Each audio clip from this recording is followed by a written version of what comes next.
नमस्कार, मैं professor doctor Saroj व्यास आपको हिंदी भाषा शिक्षण का ये व्याख्यान श्रृंखला में आपके साथ उपस्थित हुई हूँ।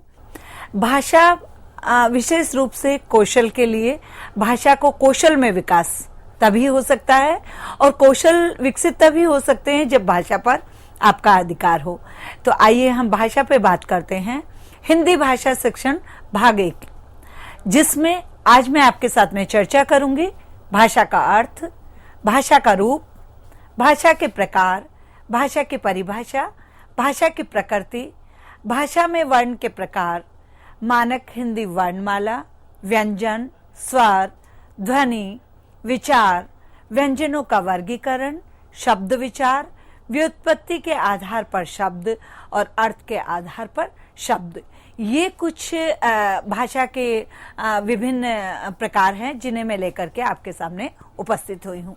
तो चलिए सबसे पहले हम बात करते हैं भाषा का अर्थ।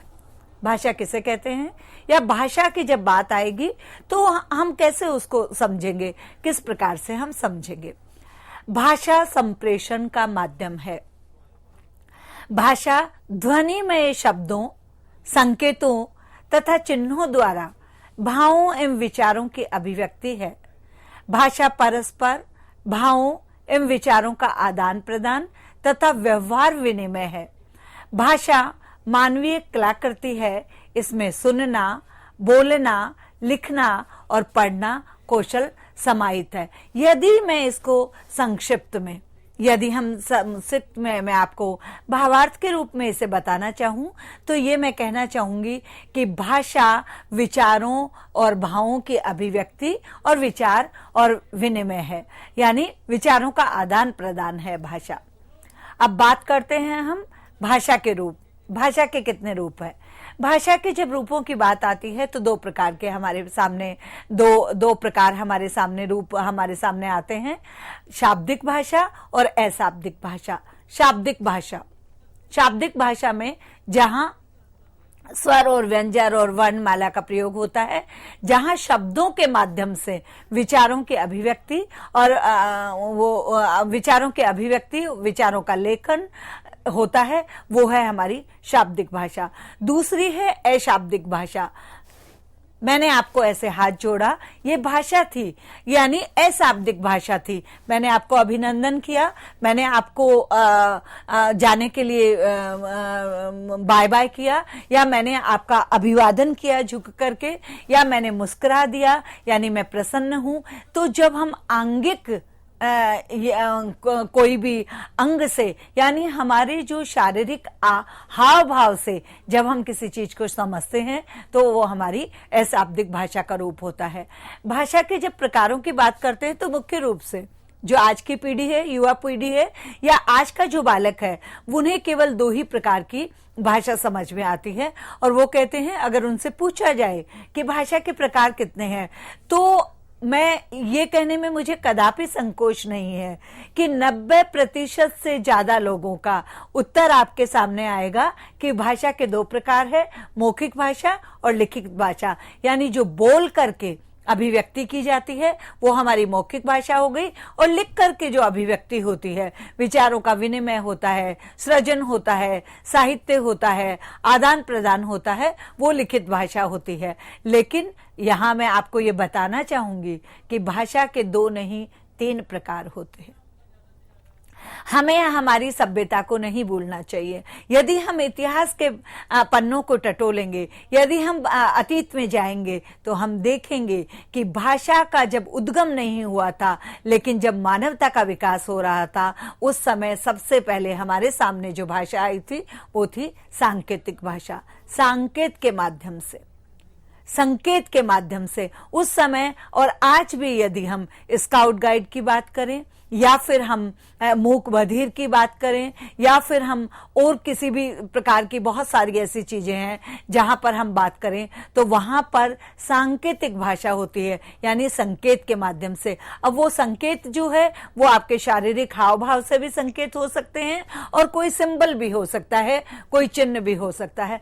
आप लोग जब बाहर कहीं भी जाते हैं तो आप लोग एरो का निशान देखते हैं। वो जो एरो का निशान होता है वो आपको दिशा प्रदान करने बताने के लिए, दिशा को इंगित करने के लिए वो दिया जाता है। और जब सभ्यता का विकास हो रहा था तब संकेतों के माध्यम से ही भाषा का उद्गम हुआ था। उसके बाद में आई मौखिक भाषा और मौखिक भाषा के बाद में आई लिखित भाषा। तो ये हमें हमेशा के लिए याद रखना है कि भाषा के जो रूप है वो दो हैं, शाब्दिक भाषा और अशाब्दिक भाषा। और दूसरा, जब प्रकारों की हम बात करेंगे तो भाषा के कुल 3 प्रकार है। पहला प्रकार है सांकेतिक भाषा, दूसरा प्रकार है मौखिक भाषा और तीसरा प्रकार है लिखित भाषा। आगे बढ़ते हैं और आगे बढ़ के भाषा की परिभाषा, क्योंकि देखिए हम विद्यार्थी, आप लोग जो भी सुन रहे हैं, या जब हम शिक्षण प्रशिक्षण की बात करते हैं तो किसी भी हमें सबसे पहले ये विचार करना होगा कि हमारा यदि शब्द है, हमारा अक्षर है, या हमारा वाक्य है, वाक्यांश है, गद्यांश है या पद्यांश है, कोई भी है, उसका अपना एक इतिहास है, उसकी अपनी एक उसका महत्व है। तो उस महत्व के लिए प्रत्येक अक्षर, प्रत्येक वर्ण, प्रत्येक स्वर, व्यंजन और सबका हमें उनका उद्गम स्थान और उद्गम स्थान के साथ साथ उसके महत्व को समझना पड़ेगा। तो जब हमने भाषा की बात करी कि भाषा का अर्थ क्या है और एक विचारों का आदान प्रदान, विचारों की अभिव्यक्ति, संप्रेषण का माध्यम, ये हमारी भाषा है। तो अब हम भाषा की परिभाषा को भी समझ लेते हैं। सुमित्रानंदन पंत के अनुसार भाषा संसार का नादमय चित्र है, ध्वनिमय स्वरूप है, विश्व की हृदय तंत्री की झंकार है, जिसके स्वर में अभिव्यक्ति होती है। भाषा संसार का नादमय चित्र है, नादमय चित्र है, ध्वनिमय स्वरूप है, ध्वनि जहां निकलता है, और हृदय तंत्री की झंकार है, जिसके स्वर में अभिव्यक्ति होती है। ये सुमित्रानंद पंत जी ने हिंदी भाषा के लिए कहा है। स्वीट के अनुसार ध्वन्यात्मक शब्दों द्वारा विचारों की अभिव्यक्ति ही भाषा है। ध्वन्यात्मक, ध्वनि जिसमें निकलती है, ऐसे शब्द और विचार और उनकी अभिव्यक्ति जो है वो भाषा है। तो ये हमने बात करी भाषा की परिभाषा की कि भाषा की परिभाषा क्या है। अब हम बात करते हैं भाषा की प्रकृति, यानी भाषा की प्रकृति क्या है, किस प्रकृति की भाषा है। सबसे पहले मैं कहना चाहूंगी कि भाषा पैतृक नहीं अर्जित संपत्ति है। आप समझ रहे होंगे, पैतृक मैं कहना चाह रही हूं। पैतृक का अभिप्राय होता है कि ये हमें विरासत में नहीं मिली है, ये इसको हमने अर्जित किया है। तो भाषा की जो प्रकृति है वो पैतृक नहीं है, अर्जित संपत्ति है। इसको हमारे विद्वज्जनों ने, हमारे ऋषि मुनियों ने, हमारे जो दर्शन शास्त्री हैं, शिक्षा शास्त्री है, इन्होंने सबने इसको अर्जित किया है। ये अर्जित भाषा है। भाषा का अर्जन अनुकरण से होता है। मैंने अभी एक शब्द आपके सामने प्रस्तुत किया और मैंने कहा अर्जित संपत्ति है। अर्जित का मतलब होता है कि उसे अपने प्रयास से, अपने कौशल से, अपनी मेहनत से, अपने अनुसंधान से जिसे अर्जित किया जाए, प्राप्त किया जाए, उपहार में नहीं मिली हो, और जिसे स्वयं परिश्रम से अर्जित किया जाए। और भाषा का जो अर्जन है वो किससे होता है? अनुकरण से होता है। अभी जब हम परिभाषाओं की बात कर रहे थे और मैंने स्वीट के अनुसार भाषा, हिंदी भाषा की परिभाषा की चर्चा करी, तो मैंने कहा कि ध्वन्यात्मक शब्दों द्वारा विचारों की अभिव्यक्ति ही भाषा है। ध्वन्यात्मक शब्दों के द्वारा, यानी जो, और उससे पहले मैंने आपसे कहा कि भाषा के 3 प्रकार हैं। पहला प्रकार है सांकेतिक भाषा, दूसरा प्रकार है मौखिक भाषा और तीसरा प्रकार है लिखित भाषा। देखिए, जब सांकेतिक भाषा की हमने बात करी तो मैंने आपसे कहा कि संकेतों के माध्यम से, संकेत के माध्यम से हमने उस चीज को समझा, और संकेत को समझने के बाद में जब ध्वनि उत्पन्न हुई, यानी आज भी यदि आप देखिए कि आप यदि आदिवासी बहुल क्षेत्रों में जाएंगे तो वहां पर जो एक ध्वनि उन लोगों के, यानी किसी भी कार्य को करने का या किसी को आह्वान करने का, किसी को आवाज करने का, किसी को सचेत करने के लिए कुछ ध्वनि मुंह से निकाली जाती है। या हम पशु पक्षियों की बात करें, उनके पास तो भाषा का लिखित रूप नहीं है, मौखिक ही रूप है, और मौखिक में वो ध्वनि निकलती है।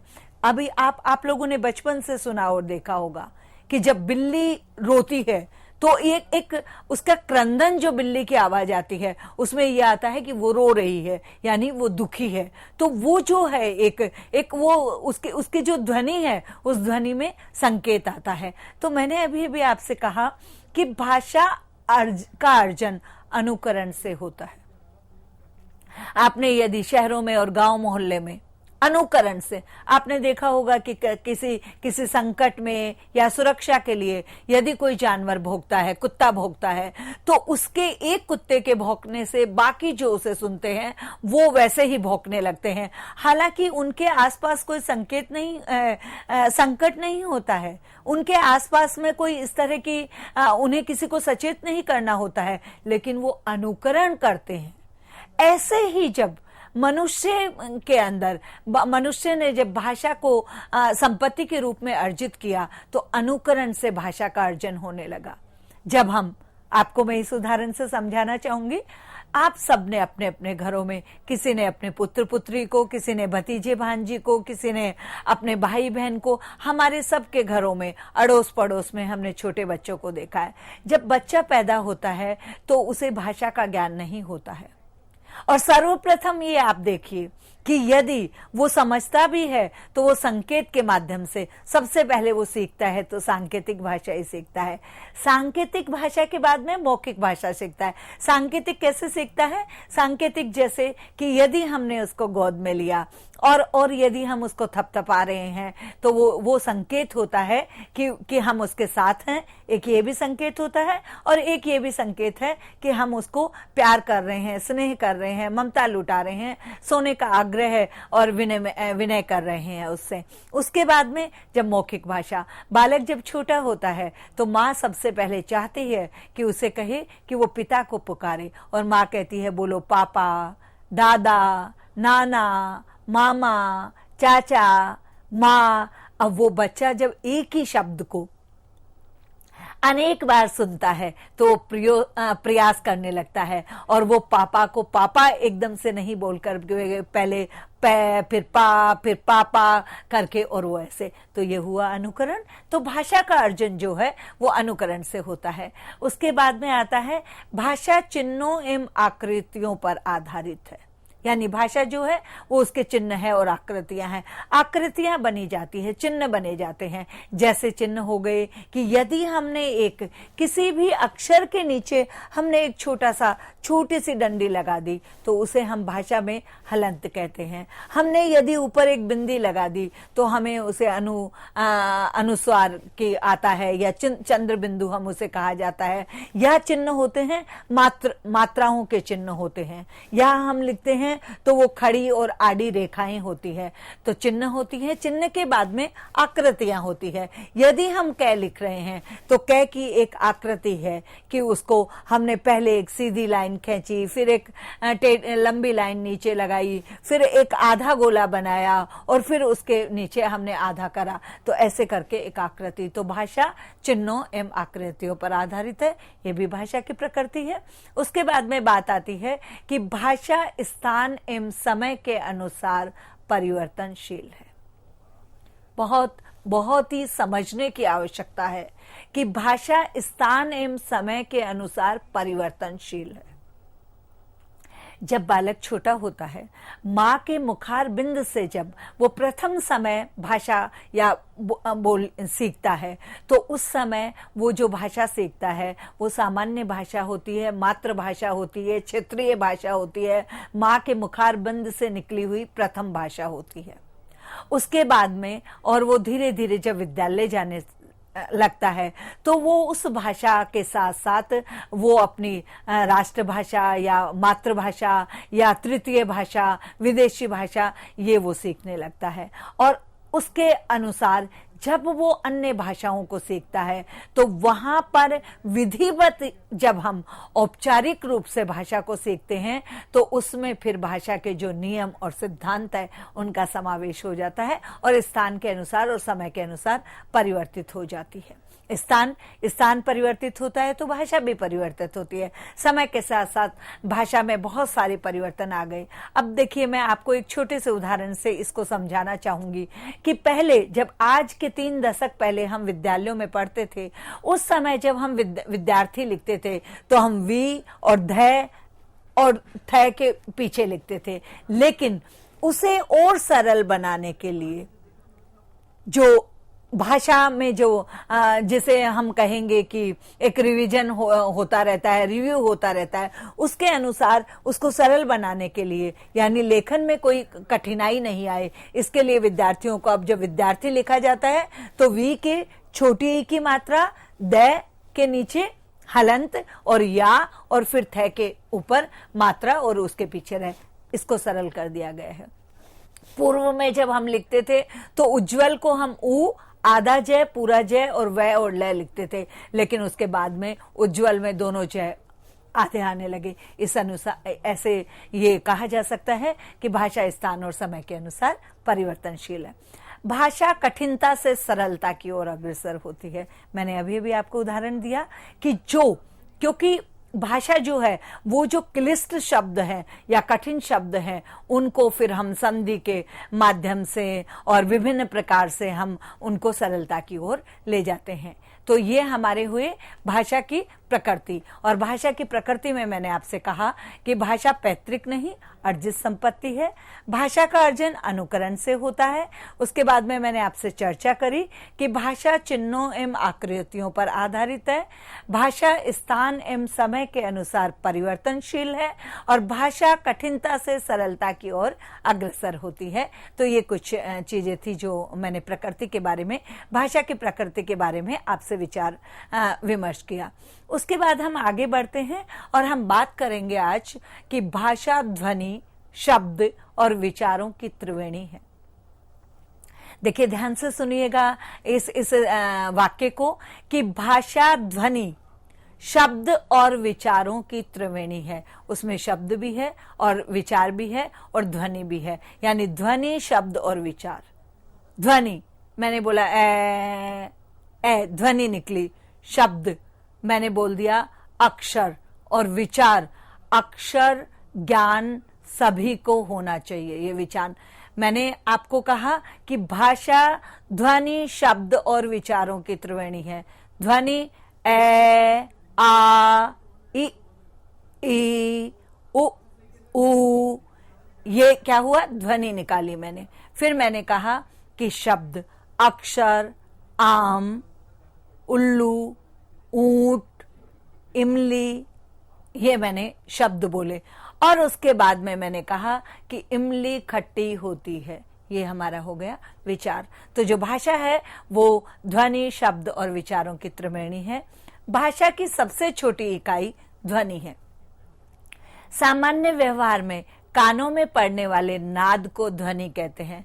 मैंने कहा कि मैंने अभी भी बोला ए, कै, ये क्या था, ये नाद था जो दूसरे के कानों में ध्वनि के रूप में जा रहा है, अपने कान में भी जा रहा है लेकिन दूसरे इसको सुन रहे हैं। तो इस प्रकार से भाषा की सबसे छोटी इकाई ध्वनि है।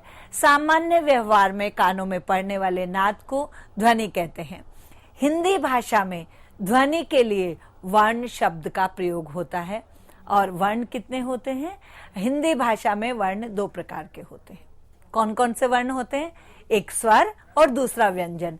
जब स्वर की हम बात करेंगे तो इनकी कुल संख्या 11 होती है और व्यंजन की जब हम बात करेंगे तो इनकी कुल संख्या 33 होती है।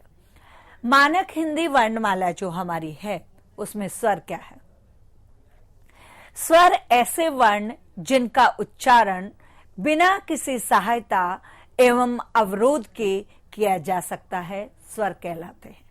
ऐसे वर्ण जिनका उच्चारण बिना किसी सहायता एवं अवरोध अर्थात रुकावट के, किसी का सहयोग भी नहीं चाहिए, दूसरे किसी उसका सहयोग नहीं चाहिए और कोई रुकावट भी नहीं होती है। ऐसे जो हमारे वर्ण है उन्हें स्वर कहा जाता है। मैं पुनः दोहरा देती हूं, स्वर ऐसे वर्ण हैं जिनका उच्चारण बिना किसी सहायता एवं अवरोध के किया जा सकता है, स्वर कहलाते हैं। स्वरों की संख्या 11 है। कौन कौन सी 11 संख्या है? ए, आ, इ, ई, उ, ऊ, रि, ए, आई, ओ, औ। इस प्रकार से ये 11 स्वर हमारे हैं, जिनके 3 प्रकार हैं। पहला है ह्रस्व, दूसरा है दीर्घ और तीसरा है लुप्त। आपको ये समझ लेना भी बहुत आवश्यक है कि ये जो स्वर है हमारे कुल 11, इनके 3 प्रकार कौन कौन से हैं और इन्हें कैसे स्मृति में रखा जाए, कैसे समझा जाए। पहला हमारा है ह्रस्व स्वर। ह्रस्व किसे कहते हैं? जो जो नीचे, जिसमें स्वर नीचे जाता है। और दीर्घ किसे कहते हैं? जिसमें स्वर ऊपर की ओर जाता है। और लुप्त क्या होते हैं? जो स्वर है लेकिन दिखाई नहीं देते हैं, वो अदृश्य होते हैं। तो ह्रस्व स्वर के जब हम बात करेंगे तो वहां हमारा आता है ए, ई, उ, रि। ए, ई, उ, रि, ये हमारे 4 ह्रस्व स्वर है। फिर हम आते हैं दीर्घ स्वर की ओर, और दीर्घ स्वर में हमारे आ जाते हैं जो ऊपर की ओर, जिसमें स्वर ऊपर की ओर जाता है, यानी हमारा स्वर ऊपर उठता है। वो है आ, ई, उ, ए, ऐ, ओ, औ। ये हमारे दीर्घ स्वर है, जिनमें समय थोड़ा ज्यादा लगता है, जो ऊपर की ओर जाते हैं। ह्रस्व जिनमें समय कम लगता है और जो नीचे की तरफ जाते हैं। उसके बाद में आते हैं लुप्त स्वर। लुप्त स्वर में जैसे ओम, ओम जो है वो लुप्त स्वर है। तो इस प्रकार से मानक हिंदी वर्णमाला में स्वरों के बारे में मैंने आपसे चर्चा करी, और स्वरों की संख्या 11 है, जिसमें ह्रस्व, दीर्घ और लुप्त 3 प्रकार हैं। ह्रस्व 4 हैं, दीर्घ हमारे पास में 7 हैं, और उसके बाद में लुप्त 1 आ जाता है। व्यंजन, व्यंजन किसे कहते हैं? स्वर की सहायता से उच्चारित होते हैं वे व्यंजन कहलाते हैं जिनकी कुल संख्या 45 है। यानी जो स्वर की सहायता से उच्चारित होते हैं वे व्यंजन होते हैं, और इनकी कुल संख्या 45 है। अब इनका विभाजन कैसे किया गया है यह समझना भी बहुत आवश्यक है। इनको हमने वर्गों में विभाजित किया है। पहला हमारा है कै वर्ग, कै, ख, ग, घ, ढ। फिर हमारा आता है चै वर्ग, चै, छ, ज, झ, न। फिर आता है टै वर्ग, टै, ठ, ड, ढ, न। और उसके बाद में आता है तय वर्ग, तय, थ, द, ध, न। ये उसके बाद में पै वर्ग, पै, फै, बै, भै, मै, एन, द। उसके बाद में अंत्य स्तः, य, रै, लै, वै। उसके बाद में उष्म, श, श, स, है। और उसके बाद में आते हैं संयुक्त व्यंजन, जिसमें श, त्र, ग और श, ये आते हैं हमारे संयुक्त व्यंजन। और फिर अंत में हम बात करेंगे अरबी फारसी से समाहित व्यंजन, जिनमें कै, ख, ग, जय, अड़े, ढ और फ आते हैं। इनके नीचे जो एक छोटी सी बिंदी आप देखते हैं लग जाती है, तो ये अरबी और फारसी से समाहित हमारे व्यंजन हो जाते हैं। तो ये इस प्रकार से हमने बात करी कि हमारे जो कुल स्वर और व्यंजन कितने हैं, इसकी हमने यहाँ पे इस व्याख्यान में चर्चा करी। आज जो मैं आपसे चर्चा कर रही हूँ हिंदी भाषा शिक्षण में, और उसमें मैंने आपको बताया कि कुछ जो हम प्राथमिक स्तर से, यानी भाषा क्या है, कहाँ से उद्गम हुआ, कैसे आत्मसात किया जा सकता है, और स्थायी स्मृति में कैसे ये भाषा और भाषा पर अधिकार आप कैसे कर सकते हैं। तो सबसे पहले हमने इसमें चर्चा करी थी भाषा का अर्थ, और बहुत ही संक्षिप्त में हमने इसको समझ लिया कि भाषा संप्रेषण का माध्यम है, विचारों की अभिव्यक्ति है, व्यवहार का विनिमय है, और लेखन, श्रवण, मनन, पठन के कौशल हैं। फिर भाषा के रूप के बारे में बात करी, और आप इसको याद रखिएगा कि भाषा के 2 रूप होते हैं, शाब्दिक भाषा और अशाब्दिक भाषा। फिर भाषा के प्रकारों पर चर्चा हुई। हमारे 3 प्रकार हैं भाषा के: सांकेतिक भाषा, मौखिक भाषा और लिखित भाषा। भाषा की परिभाषा में हमने सुमित्रा नंदन पंत जी के अनुसार भाषा क्या है उस पर बात करी, और ये बहुत ही मतलब हृदय में आनंद उत्पन्न करने वाली परिभाषा है कि भाषा संसार का नादमय चित्र है, ध्वनिमय स्वरूप है और विश्व की हृदय तंत्री की झंकार है जिसके स्वर में अभिव्यक्ति होती है। स्वीट के अनुसार हमने जब बात करी तो ध्वन्यात्मक शब्दों और विचारों की अभिव्यक्ति ही भाषा है। फिर हमारी चर्चा हुई और हमने आज विचार विनिमय आपस में किया कि भाषा की प्रकृति क्या है, और उसमें हमने जाना कि भाषा पैतृक भाषा नहीं है अपितु अर्जित संपत्ति है और अनुकरण से प्राप्त होती है, आकृतियों और चिन्हों पर आधारित है, समय और स्थान के अनुसार बदल जाती है और कठिनता से सरलता की तरफ लेकर के जाती है। और उसके बाद में बात आई कि भाषा जो है वो ध्वनि, शब्दों और विचारों की त्रिवेणी है जिसमें वर्ण है। हिंदी भाषा में 2 प्रकार के वर्ण हैं, स्वर 11 हैं, व्यंजन 33 है, और इस प्रकार से जो कुल हमारी जो स्वर हैं वो 11 हैं, जिसमें हमने ह्रस्व स्वर, दीर्घ स्वर, लुप्त स्वर की बात करी। और जब व्यंजन की बात करी तो 45 जो व्यंजन है उनको हमने वर्गों में विभाजित किया है, जिसमें क वर्ग, च वर्ग, ट वर्ग, त वर्ग, प वर्ग, अंतःस्थः, उष्म, संयुक्त व्यंजन और अरबी फारसी से समाहित व्यंजनों की बात करी। तो आज के जो ये व्याख्यान था इसमें हमने विस्तृत चर्चा करी, और इसी चर्चा को जब हम आगे के व्याख्यान में इसे सुचारू रूप से रखेंगे तो हम आगे बात करेंगे कि ध्वनि विचार क्या है, शब्द विचार क्या है, और ये सारी चर्चा करेंगे। इसी के साथ मैं अपनी वाणी को विराम देती हूँ और मैं अपेक्षा करती हूँ कि हमारी जो हिंदी भाषा है ये बहुत ही गरिमामयी भाषा है और हृदय से निकली हुई भाषा है, और आप विद्यार्थी सारे हैं जो इसे रटेंगे नहीं अपितु समझेंगे कि भाषा को किस प्रकार से भाषा पर अधिकार लिया जा सकता है। धन्यवाद, नमस्कार।